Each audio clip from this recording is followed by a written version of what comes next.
Hello बच्चों, welcome back to my YouTube channel educational points. तो स्वागत है आपका मेरे इस नए वीडियो में। आज हम लेके आए हैं आप लोगों के लिए क्लास 12th बायोलॉजी, जो कि जीव विज्ञान का चैप्टर 7 है, खाद्य उत्पाद में सुधार एवं कार्यनीति, यानी strategies for improvement in food production. ठीक है, बोर्ड एग्ज़ाम 2028 के आधार पर ये आपके बोर्ड एग्ज़ाम का बहुत ही इम्पोर्टेंट चैप्टर है। एनसीईआरटी पैटर्न पर आधारित इसके नोट्स मिलेंगे। बाकी जो इसके ऊपर जितने भी सारे चैप्टर्स हैं पार्ट वाइज करके हमने उसका प्लेलिस्ट बना लिया है। आप जाके वहाँ पर हैंड रिटन नोट्स भी उसका देख सकते हैं, जो कि हमने एक्सप्लेन के साथ साथ उसके नोट्स बारीकी तरह से बताए हैं। तो आज के इस वीडियो में हम देखने वाले हैं इस चैप्टर के बारे में, समझेंगे और जितने भी टॉपिक्स हैं उसको देखेंगे, एक्सप्लेन करेंगे और आप उसे कॉपी पेन लेकर बैठिए, उसको नोट करते रहिएगा। ठीक है, ये आपके नोट्स हैं जो कि एनसीईआरटी पैटर्न पर है। बहुत ही इंपॉर्टेंट नोट्स हैं और बोर्ड एग्जाम से रिलेटेड इसमें क्वेश्चन आते हैं। चलिए देर न करते हुए वीडियो को स्टार्ट करते हैं। तो आज का टॉपिक है खाद्य उत्पादन में सुधार एवं कार्यनीति, यानी कि strategies for improvement in food production. ठीक है, इन फूड प्रोडक्शन। इसका सबसे पहले हम देखेंगे परिचय। परिचय क्या होगा? इंट्रोडक्शन। तो परिचय में लिखेंगे इस प्रकार से कि आदि मानव वन में रहता था।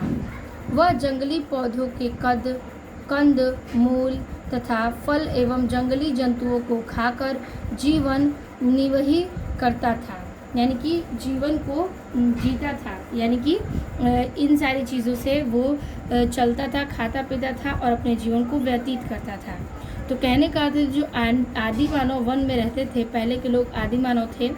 आदि मानव जो हैं वो आदिवासी भी थे और वो वन में रहते थे, और वह जंगली पौधों के कंद को, मूल को, उनके फल को, जंगली जंतुओं को खाकर अपना जीवन निहित करते थे, यानी कि व्यतीत करते थे। कलांतर में अनजाने में ही बीजों को उगाकर, यानी कि कलांतर यानी कि जो अनजानी चीज़ें होती हैं जिन्हें हम ज़्यादातर नहीं जानते, तो अनजानों में ही बीजों को उगाकर उसमें खेती करना और उपयोगी पशुओं को पालना। ठीक है, उपयोगी पशुओं को पालना, ठीक है, और उसमें खेती करना। ठीक है, उगाकर खेती करना, उपयोगी पशुओं को पालना सीखा। अनुमानतः लगभग 7000 से 8000 वर्ष पूर्व खेती की शुरुआत हुई। ठीक है, यानी कि 7000 से 8000 वर्ष पूर्व पहले खेती की शुरुआत की गई थी। नहीं तो जंगल में जो भी सारी चीज़ें थी उन सारी चीज़ों से लोग काम चलाते थे, लेकिन अलग अलग राज्यों में, देशों में अलग अलग प्रकार की खेती भी की गई 7 से 8000 साल पहले। आधुनिक युग में विश्व की बढ़ती हुई आबादी को भोजन उपलब्ध कराना सबसे बड़ी चुनौती है। ठीक है, कह रहा है इसमें कि आधुनिक युग में जो विश्व की बढ़ती हुई आबादी है, विश्व में आबादियाँ बढ़ती जा रही हैं, तो भोजन उपलब्ध कराना क्या है? सबसे बड़ी चुनौती को माना गया है। भोजन को उपलब्ध कराना सबसे बड़ी चुनौती को हम मानते हैं। पशुपालन तथा पादप प्रजनन की नई नई तकनीकों के विकास द्वारा खाद्य उत्पादों में आश्चर्यजनक वृद्धि हुई है। कृषि वैज्ञानिक इसे हरित क्रांति कहते हैं। ठीक है, तो आधुनिक युग में जो विश्व की बहुत बड़ी आबादी होती है वो भोजन उपलब्ध कराता है, और सबसे बड़ी चुनौती यह है कि पशुपालन तथा पादप प्रजनन में नई नई तकनीक के विकास द्वारा खाद्य उत्पादों में आश्चर्यजनक वृद्धि हुई है, और कृषि वैज्ञानिक इसे हम हरित क्रांति कहते हैं। तो ये था इसका परिचय, किस प्रकार से खेती हुई, कैसे शुरुआत हुई, कितने वर्ष पहले खेती का उछाड़ किया गया। और हम देखेंगे इसके आगे पशुपालन, यानी कि एनिमल हस्बेंड्री। पशुपालन क्या है? तो देखिए लिखेंगे कि पशुपालन का मुख्य क्षेत्र भैंस, गाय, बकरी, सूअर, भेड़, ऊँट आदि घरेलू पशुओं के उचित देखभाल, पालन तथा प्रजनन से संबंधित है। ठीक है, कह रहा है कि जो पशुपालन का मुख्य क्षेत्र है वो भैंस से, गाय से, बकरी से, सूअर, भेड़ आदि इत्यादि जो घरेलू पशु हैं उनसे उचित देखभाल, पालन और प्रजनन से संबंधित है। इन पशुओं को डेयरी पशु, यानी कि डेयरी एनिमल या मवेशी यानी कैटल कहते हैं। इनको पशुधन भी कहते हैं। आधुनिक दृष्टि से कुक्कुट पालन यानी कि पोल्ट्री कीपिंग, मत्स्य पालन यानी कि फिशरिक्स आदि सम्मिलित हैं। ठीक है। मधुमक्खी आगे देखेंगे, तो पहले इतना देखिए। कहना चाहता है इसमें कि पशुपालन के लिए मुख्य क्षेत्र है जैसे कि घरेलू जो पशुएं हैं जैसे गाय, बकरी, भैंस, सूअर, भेड़, ऊँट इत्यादि, और ये उचित देखभाल, पालन और उसके प्रजनन से संबंधित है। इन पशुओं में डेयरी पशु और मवेशी कहते हैं, इनको पशुधन कहते हैं। और आधुनिक दृष्टि से कुक्कुट पालन, मत्स्य पालन आदि इसमें सम्मिलित हैं। मधुमक्खी का पालन भी इसी क्षेत्र में आता है। ठीक है, मधुमक्खी का पालन भी इसी क्षेत्र में आता है। इनमें हमें दूध, अंडा, मांस, शहद, रेशम, ऊन तथा चमड़ा आदि उनके लाभप्रद उत्पाद प्राप्त होते हैं। ठीक है, कह रहा है कि इनके पालन भी इनके क्षेत्र में आते हैं। इनमें हमें दूध, अंडा, मांस, शहद, रेशम, ऊन तथा चमड़ा आदि अनेक लाभ प्राप्त होते हैं। जो घरेलू हमारे जंतु हैं, जानवर हैं, पशु हैं, उनसे हमें कई सारी चीज़ों का लाभ होता रहता है। फिर हम लिखेंगे नेक्स्ट कि डेयरी फार्म एवं फार्म पशुओं या मवेशियों का प्रबंधन यानी कि management of dairy farm and farm animal और कैटल। ठीक है, देखिए, डेयरी उद्योग मानव उपयोग के लिए दूध तथा दूध से तैयार किए जाने वाले उत्पादों से प्राप्त करने में संबंधित है। ठीक है, कह रहा है कि जो डेयरी उद्योग है वो मानव उद्योग के लिए दूध तथा दूध से तैयार किए जाते हैं और उत्पादों से प्राप्त करने में संबंधित है, और मुख्यतः गाय तथा भैंस का डेयरी फार्म में रखा जाता है।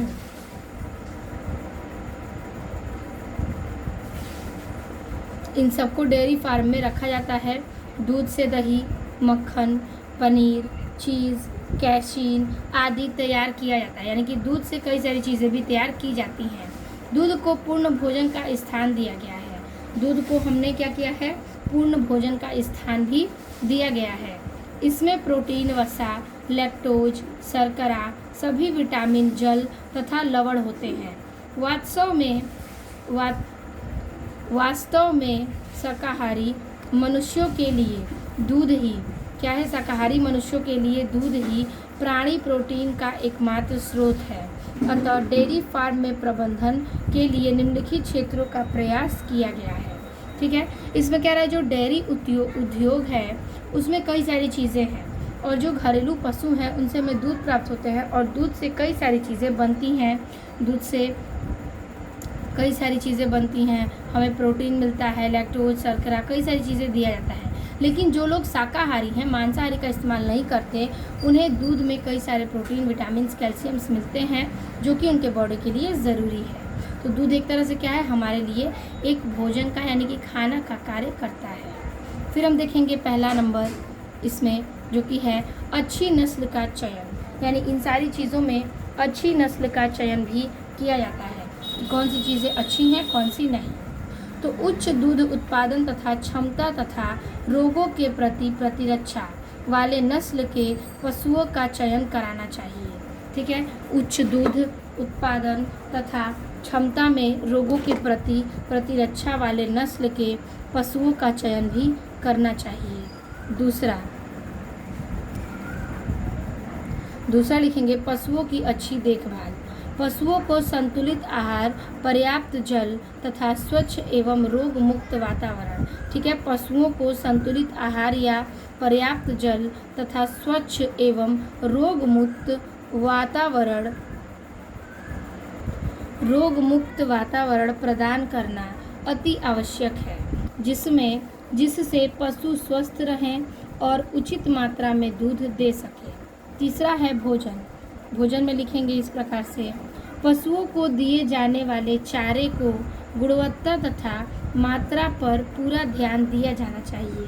ठीक है, जो पशुओं के दिए जाने वाले चारे हैं, गुणवत्ता तथा मात्रा पर पूरा ध्यान दिया जाना चाहिए। साथ ही भोजन देने का ढंग भी वैज्ञानिक होना चाहिए। ठीक है, भोजन देने का ढंग भी क्या होना चाहिए, वैज्ञानिक होना चाहिए। चौथा, रोग नियंत्रण, यानी कि डेयरी पशुओं को रिंगवर्म रोग यानी कि फुट माउथ रोग यानी कि पगुरी आदि रोगों से बचाकर रखना चाहिए। यानी कि रोग से नियंत्रण यही है कि जो डेयरी पशुओं के रिंगवर्म रोग हैं वो फुट माउथ रोगी यानी कि पगुरी आदि रोगों से बचाकर रखना चाहिए। डेयरी पशुओं की नस्लें, ठीक है, यानी कि दुग्धो उत्पादन या दुधारू नस्लें यानी डेयरी और मिल्च ब्रीड्स, यानी कि लाल सिंघी जो आंध्र प्रदेश में पाए जाते हैं, शाहीवाल जो पंजाब हरियाणा और यूपी में, और गिर यानी गुजरात व राजस्थान, ये सारी जो नस्लें हैं वो इन सारे राज्यों में पाए जाते हैं। इन सारी नस्लों के जो पशु हैं वो इन सारे राज्यों में पाए जाते हैं। यानी लाल सिंघी को आंध्र प्रदेश में पाया जाता है, ठीक है, शाहीवाल को पंजाब हरियाणा और यूपी में पाया जाता है यानी उत्तर प्रदेश में, और गिर को गुजरात व राजस्थान में। दूसरा हेडिंग है हमारा बोझा ढोने वाली नस्लें, जो बोझा ढोती हैं। आपको पता है कई सारे पशु ऐसे हैं जो बोझा ढोते हैं, तो वो कह रहा है नागेरी गाय हरियाणा, दिल्ली, उत्तर प्रदेश, हलीकर, कर्नाटक, मालवी, मध्य प्रदेश, राजस्थान नस्ल के नर, इस नस्ल के जो नर हैं वो सुदृढ़ शरीर वाले होते हैं। क्या करते हैं? सुदृढ़ शरीर वाले होते हैं। खेत जोतने के लिए उपयोग में लाए जाते हैं। जो सुदृढ़ शरीर वाले होते हैं वो क्षेत्र उपयोग में क्या किए जाते हैं? पाए जाते हैं। तो ये सारी चीज़ें हैं इसमें कि किस प्रकार से जो गाय हैं जो बोझा ढोते हैं वो इस प्रकार से सारे कार्य करते हैं और जोतने के काम आते हैं। बैलगाड़ी चलाने, बोझा ढोने, खेत जोतने के उपयोग में इन सारी नस्ल के पशुओं को लाए जाते हैं।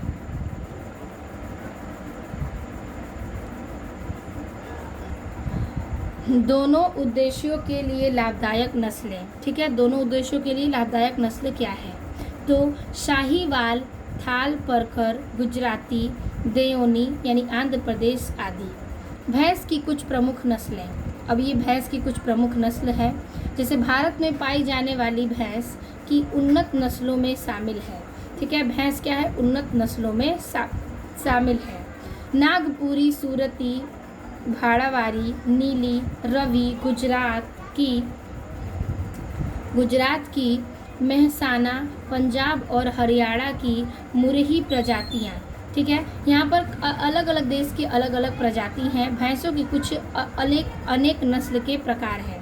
जैसे भारत में पाई जाने वाली भैंस को उन्नत नस्लों में शामिल है, जैसे नागपुरी होती हैं, सूरती होती हैं, भाड़ावारी होती हैं, नीली होती हैं, रवि, गुजरात की मेहसाना, पंजाब और हरियाणा में मुरही प्रजातियाँ। मुरही नस्ल की भैंस एक साल में 1800 से 2500 लीटर दूध देती हैं, यानी एक साल में 1800 से 2500 लीटर तक का दूध देती हैं जो मुरही नस्ल की गाय होती हैं, ठीक है, भैंस होती हैं। जबकि मेहसाना में 1200 से 15 लीटर और सूरती में 1600 से 1800 लीटर दूध देती हैं। यानी कि एक साल में जो मुरही नस्ल है वो 1800 से 2500 लीटर दूध देती है। एक साल में मेहसाना के जो भैंसें हैं वो 1200 से 1500 तक देती है लीटर दूध, और जो सूरती हैं वो 1600 से 1800 तक लीटर दूध देती है। अगला है पशु प्रजनन के प्रकार, यानी टाइप्स ऑफ एनिमल ब्रीडिंग। इसमें लिखेंगे पशु प्रजनन 3 प्रकार के होते हैं। पहला अंतः प्रजनन, ठीक है, यानी इन ब्रीडिंग, एक ही व्यष्टि यानी कि पॉपुलेशन के निकट संबंधी पशुओं के बीच संगम को अंतः प्रजनन तथा संतानों को अंतः प्रजात व्यष्टि कहते हैं, ठीक है, संगम को अंतः प्रजात व्यष्टि कहते हैं। समीपवर्ती अंत प्रजनन का परिणाम शीघ्रता से और स्पष्ट दिखाई देता है, ठीक है, कह रहा है जो समीपवर्ती अंतः प्रजनन है उसका निर्माण शीघ्रता और स्पष्ट दिखाई देता है। मध्यम अंतः प्रजनन अनेक पीढ़ियों के बाद प्रभावकारी परिणाम देता है। अंतः प्रजनन में एक ही नस्ल के पशुओं में 4 से 6 पीढ़ियों तक संगम कराया जाता है, किंतु आवश्यक है किंतु आवश्यक है कि नर तथा मादा अलग अलग आबादी से होने चाहिए। डेयरी उद्योग में नर पशुओं को बैल तथा मादा पशुओं को गाय कहते हैं।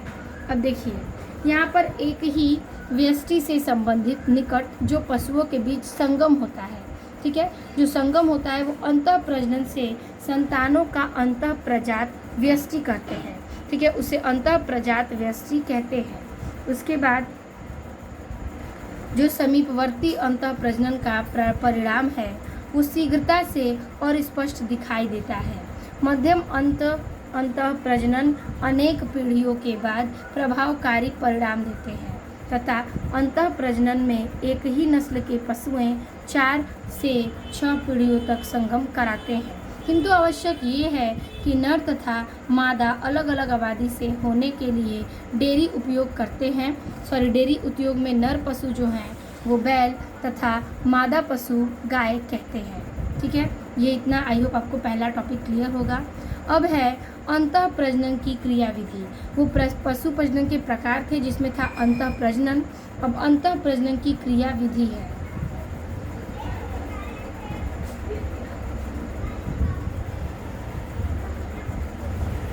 तो अंतः प्रजनन की क्रियाविधि में पहला नंबर लक्षणों का चयन, निर्धारित कराना कि पशु प्रजनन का उद्देश्य क्या है और प्रजनन का लक्ष्य किन लक्षणों के बीच का है, ठीक है। कह रहा है कि निर्धारित करना कि पशु प्रजनन आदि उद्देश्य क्या है और प्रजनन का लक्ष्य किन लक्षणों के चयन का होता है। दूसरा व्यक्तिगत गुणों का मूल्यांकन, ठीक है, व्यक्तिगत गुणों का मूल्यांकन। उत्तम नस्ल से मादा तथा नर पशुओं को अभी निर्धारित करना और उनके मध्य संगम कराना, ठीक है। जो व्यक्तिगत गुण का मूल्यांकन है उसमें जो उत्तम नस्ल के और मादा तथा नर पशुओं को अभी निर्धारित करना और उनके मध्य संगम कराना, ठीक है, उनके मध्य क्या होता है, संगम कराना होता है। अंतः प्रजनन के लाभ, पहला अंतः प्रजनन द्वारा नस्लों में समयुग्मता का विकास एवं वृद्धि होती है, ठीक है। अंतः प्रजनन द्वारा नस्लों का जो समयुग्मता है उसका विकास में वृद्धि होती है। दूसरा संतति में अवांछनीय एवं कम वांछनीय लक्षणों तथा जीन की संख्या की कमी हो जाती है, ठीक है। जो संतति में अवांछनीय एवं कम वांछनीय लक्षण के जीन हैं उनकी संख्या में भी कमी आ जाती है। फिर नेक्स्ट हेडिंग है बहिर्जनन या बाह्य जनन। एक ही प्रजाति की दो तो इस बाह्य जनन और जो बाह्य प्रजनन बहिर्जनन है उसमें देखेंगे कि एक ही प्रजाति की दो विभिन्न नस्लों अथवा विभिन्न प्रजाति के पशुओं के बीच, ठीक है, एक ही प्रजाति के दो विभिन्न नस्लें और अथवा विभिन्न प्रजाति के पशुओं के बीच प्रजनन क्रिया को बहिर्प्रजनन कहते हैं, ठीक है। इसी प्रजनन क्रिया को हम बहिर्प्रजनन कहते हैं। इसमें एक नस्ल अलग अलग पूर्वजों की संतति पशुओं से अथवा भिन्न भिन्न नस्लों के प्रजाति के नस्लों के बीच संगम कराया जाता है, ठीक है। इसमें अलग अलग पूर्वजों की संतति पशुओं अथवा भिन्न भिन्न नस्लों की प्रजाति जो हैं वो नस्लों के बीच संगम कराया जाता है। अब देखेंगे अगला कृत्रिम वीर्य सेचन। इस विधि में कृत्रिम साधनों द्वारा मादा के जनन पथ में ऐच्छिक नर के वीर्य को सुई द्वारा पहुंचाया जाता है और इसमें उत्तम नस्ल के नर पशु का वीर्य एकत्रित करके या तो तुरंत ही अथवा हिमीकृत करके बाद में प्रयोग में लाया जाता है। जो कृत्रिम वीर्य सेचन है, इस विधि में जो कृत्रिम साधन है उसके द्वारा मादा के जनन पथ में ऐच्छिक नर के वीर्य को सुई द्वारा क्या कहता है, वीर्य को उसके सुई द्वारा नर से सुई द्वारा वीर्य लेकर पहुंचाया जाता है और इसमें उत्तम नस्ल में नर पशु तथा वीर्य एकत्रित करके, ठीक है, नर पशु से वीर्य एकत्रित करके या तो तुरंत ही अथवा हिमीकृत करके बाद में प्रयोग में लाया जाता है। यानी कि जब प्रयोग में हो तभी उसको वहाँ से लेकर आया जाता है और फिर जहाँ प्रयोग हो वहाँ पर डाल दिया जाता है। अगला है मुर्गी पालन या कुक्कुट फार्म। ठीक है, इसमें लिखेंगे कुक्कुट फार्म प्रबंधन में मुर्गी, बत्तख और अन्य खाने वाली पक्षियों का पालन, जनन एवं देखभाल सम्मिलित है। पालतू कुक्कुट पक्षियों मुर्गी जैसे चिकन, फाउल, बत्तख, गीच तथा टर्की यानी कि गिलहरी के समूह के अंडे तथा मांस के लिए पाला जाता है। यानी जो मुर्गी पालन और कुक्कुट पालन है उनके अंडों के और मांस के लिए उन्हें पाला जाता है। और ये प्रबंधन में मुर्गी, बत्तख, अन्य खाने वाली पक्षी जो है उनका पालन, जनन जो है वो देखभाल सम्मिलित है। और जो पालतू कुक्कुट पक्षी हैं जैसे मुर्गा, मुर्गी जैसे चिकन, फाउल और बत्तख, उसके गिलहरी के अंडे और उसके मांस के लिए उसे पाला जाता है। फिर लिखेंगे भारत में 47 बिलियन अंडे तथा 1.5 बिलियन ब्रॉयलर प्रतिवर्ष का उत्पादन है। कुछ भारतीय नस्लें असील, बुशरा और बाह्य हैं। ठीक है, कुछ भारतीय नस्लें असील, बुशरा और बाह्य हैं। अगला हेडिंग है असील। असील क्या है देखिए, इसका मांस खाने में बहुत स्वादिष्ट होता है। जो है इसका मांस खाने में बहुत ही स्वादिष्ट होता है, परंतु इनमें अंडे देने की क्षमता बहुत कम होती है। क्या होती है? इनमें अंडा देने की क्षमता बहुत कम होती है तथा वृद्धि भी धीमी होती है। अंडा देने की क्षमता बहुत कम होती है और इसकी वृद्धि भी बहुत धीमी होती है। यह नस्ल हैदराबाद, लखनऊ तथा फिर उसमें लिखेंगे कि लखनऊ तथा रामपुर में पाई जाती है। प्राचीन काल में इनको मुर्गों के लड़ाई के लिए उपयोग में लाए जाते हैं। ठीक है, चटगांव अगला है चटगांव। इसमें लिखेंगे कि इसका मांस खाने में स्वादिष्ट होता है तथा इसके अंडे देने की क्षमता बहुत कम होती है। इसमें वृद्धि काफ़ी तीव्रता से होती है। इसका नाम इसके विकास के स्थान चटगांव पर रखा गया है। ठीक है, कि इसके विकास के आधार पर इसका नाम चटगांव रखा गया है। अगला है बुशरा। यह नस्ल महाराष्ट्र तथा गुजरात में अधिक पाई जाती है। ये जो नस्ल है वो महाराष्ट्र और गुजरात में अधिक पाई जाती है। इसका भोजन के रूप में उपयोग किया जाता है। जो बुशरा है उसका भोजन के रूप में उपयोग किया जाता है तथा अंडे देने की क्षमता इसकी कम होती है। क्या होती है? अंडे देने की क्षमता कम होती है। कुक्कुटों के रोग यानी कि hepatitis, foul pox, Ranikhet, bird flu, foul typhoid आदि कुक्कुटों के बैक्टीरिया द्वारा उत्पन्न होते हैं। क्या होते हैं? कुक्कुटों में बैक्टीरिया द्वारा ये उत्पन्न होते हैं।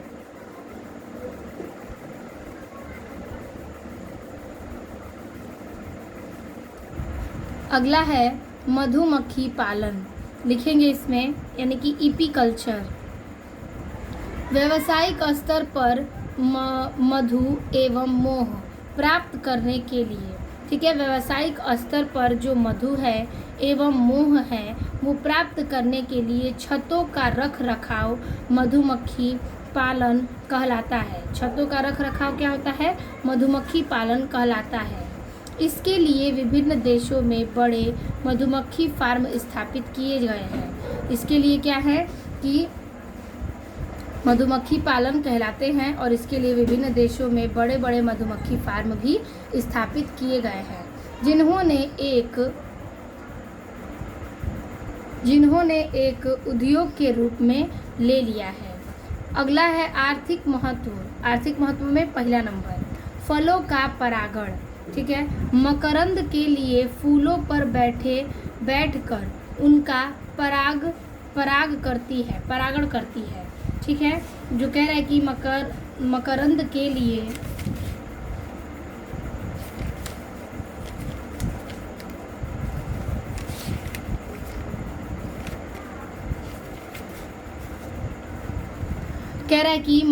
के लिए फूलों पर बैठकर उनका परागण करती है।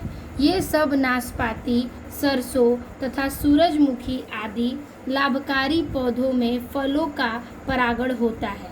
ठीक है। ये क्या करता है, जो मकरगंध के लिए फूल पर बैठे उनका परागण करती है। ये सेब, नाशपाती, सरसों, सूरजमुखी आदि लाभकारी पौधों के फूलों पर भी परागण करती है। अगला है मधु, ठीक है, यानी मध यानी हनी, ठीक है। देखिए, मधुमक्खियों के छत्ते से हमें प्रतिवर्ष लाखों किलोग्राम मोम और मधु मिलता है, ठीक है, यानी कि मध, शहद, ठीक है। कह रहा है कि प्रतिवर्ष लाखों किलोग्राम में हमें मध मिलता है। एक सामान्य आकार के छत्ते में 9000 से भी अधिक कोष्ठक होते हैं, यानी कि एक नॉर्मल आकार के छत्ते में भी 9000 से अधिक उसके कोष्ठ होते हैं, यानी कि भाग होते हैं, जिनमें 4 से 5 किलोग्राम तक शहद भरा रहता है। उसमें 4 से 5 किलोग्राम तक शहद मिलता है आपको।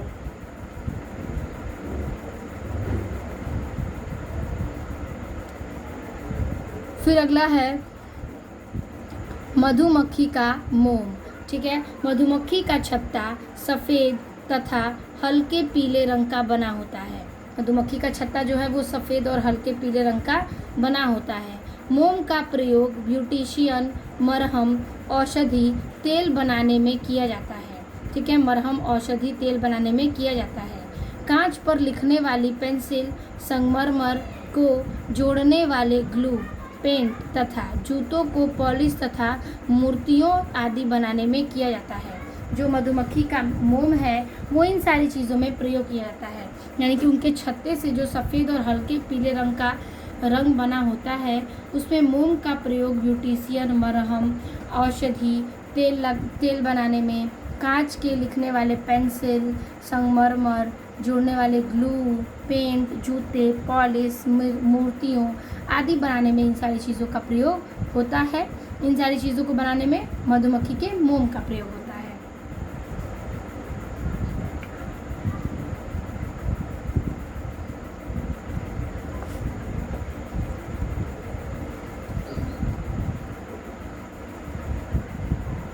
अब देखेंगे चौथा नंबर हेडिंग है मधुमक्खी का विष, यानी कि एपिटॉक्सिन।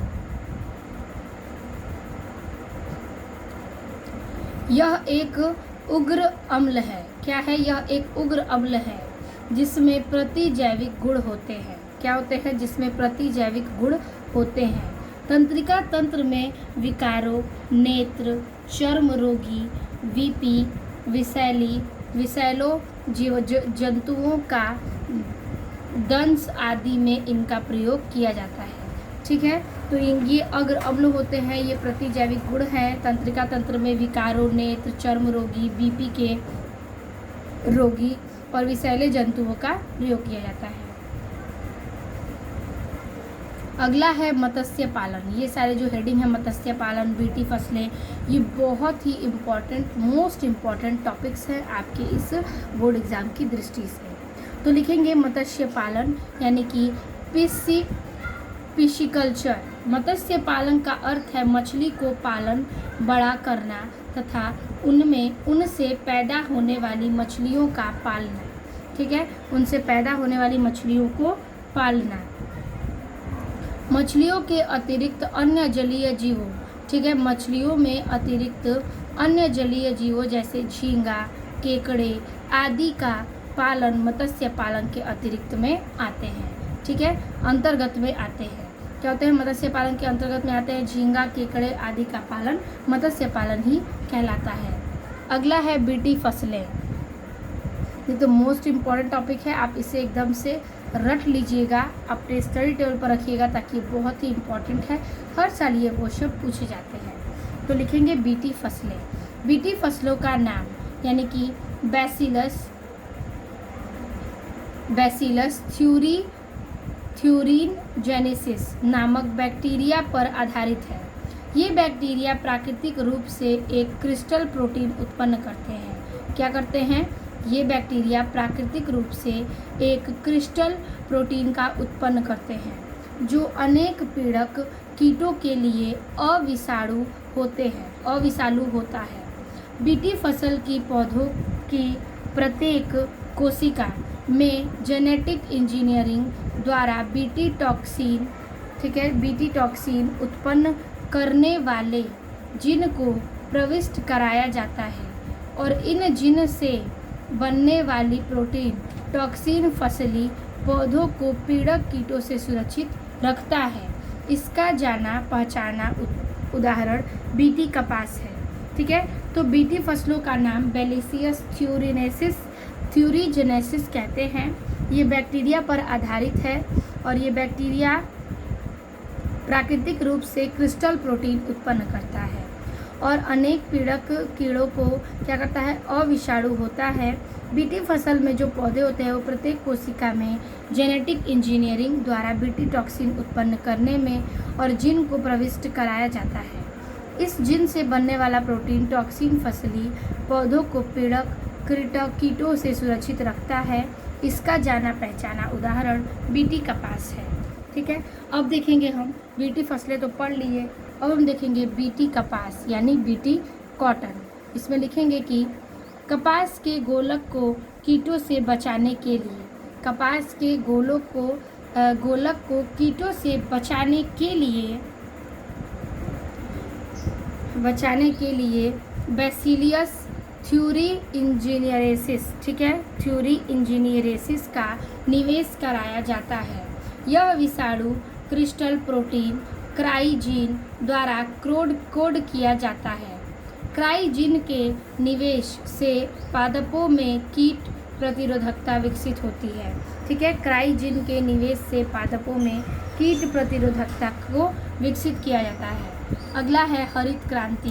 ठीक है, हरित क्रांति में लिखेंगे कि पारंपरिक तरीके की कृषि से मनुष्यों तथा पशुओं के भोजन के लिए सीमित मात्रा में, ठीक है, सीमित मात्रा में क्या है, भोज्य पदार्थों का उत्पादन होता है।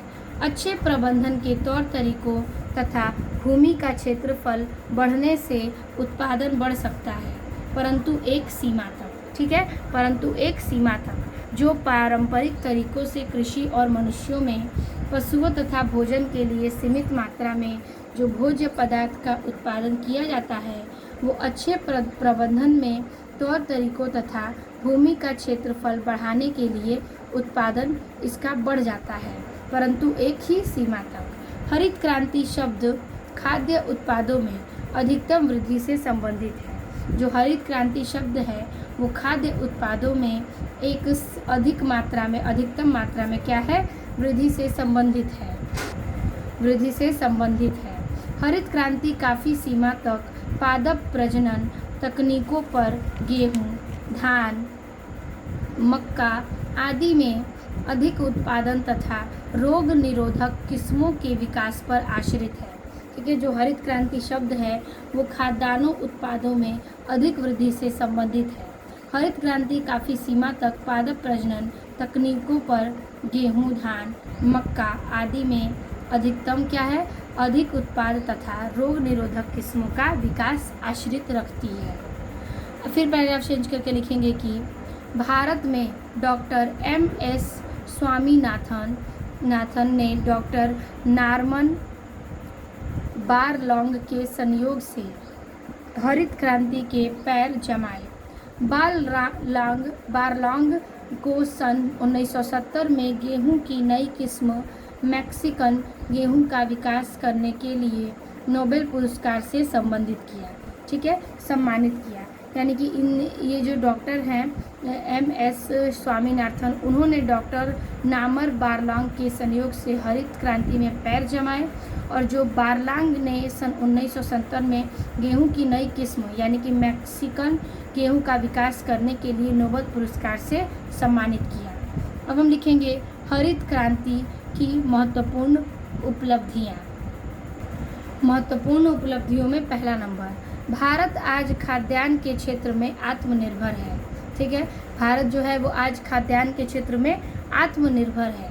दूसरा, अधिक उत्पादन से बचे हुए खाद्यान्न की अच्छी तरह से भंडारण किया जाता है जिससे किसी प्राकृतिक आपदा के समय उसका उपयोग किया जा सके। ठीक है, जिससे किसी प्राकृतिक आपदा के समय उसका उपयोग किया जा सके। तीसरा, मृदा में उर्वरकों की वृद्धि से किसानों को अच्छी आय बढ़ी है। ठीक है, किसानों की अच्छी आय बढ़ी है जिससे अनेक रहन सहन में भी परिवर्तन हुआ है। क्या हुआ है, जिससे अनेक रहन सहन में भी परिवर्तन हुआ है। अब है लास्ट हेडिंग, हरित क्रांति की हानियाँ। ठीक है, इसमें लिखेंगे कि पहला, अधिक रसायनों का उपयोग उर्वरकों के रूप में, पीड़कनाशी अथवा कीटनाशी आदि के रूप में मृदा के लिए हानिकारक है। ठीक है, कह रहा है कि जो अधिक रसायन का उपयोग होता है वो उर्वरकों के रूप में पीड़कनाशी होता है अथवा कीटनाशी आदि के रूप में मृदा के लिए हानिकारक चीज़ें प्रदान करता है। दूसरा है, मृदा में उर्वरकों की आवश्यकता अधिक हो गई है, जिससे मृदा की उर्वरता शक्ति कम हो गई है। यानी मृदा में उर्वरकों की आवश्यकता अधिक हो गई है, जिससे मृदा की उर्वरता शक्ति कम होती जा रही है। तीसरा, जल के प्राकृतिक स्रोतों का स्थान कृत्रिम स्रोतों ने ले लिया है। जल का स्रोतों का स्थान कृत्रिम स्रोतों ने ले लिया है, जैसे नदी, तालाब, झील आदि का स्थान बड़े जलाशयों, नदी, बांध, नहर आदि ने ले लिया है। जैसे कि जो कृत्रिम स्रोत में लिया गया स्थान नदी, तालाब, झील का आदि का स्थान बड़े जलाशयों ने, नदी, बांध और नहर आदि ने ले लिया है। तो इस प्रकार से हमने खाद्य उत्पादन में सुधार की कार्यनीति में इतना टॉपिक डिस्कस किया। आज के इस वीडियो में बस इतना ही। आपके खाद्य उत्पादन के जो सुधार हैं, आज का टॉपिक ये क्लियर होता है इस वीडियो के साथ। तो वीडियो अच्छी लगी तो लाइक, कमेंट अपने दोस्तों को ज़रूर शेयर कीजिएगा, और जो बच्चे चैनल पर नए हैं वो चैनल को ज़रूर सब्सक्राइब कर दीजिएगा, ताकि आपको नेक्स्ट वीडियो अपलोड करते ही मिल जाए। तो चलते हैं, मिलते हैं आपसे नेक्स्ट वीडियो में नए टॉपिक के साथ। तब तक के लिए धन्यवाद।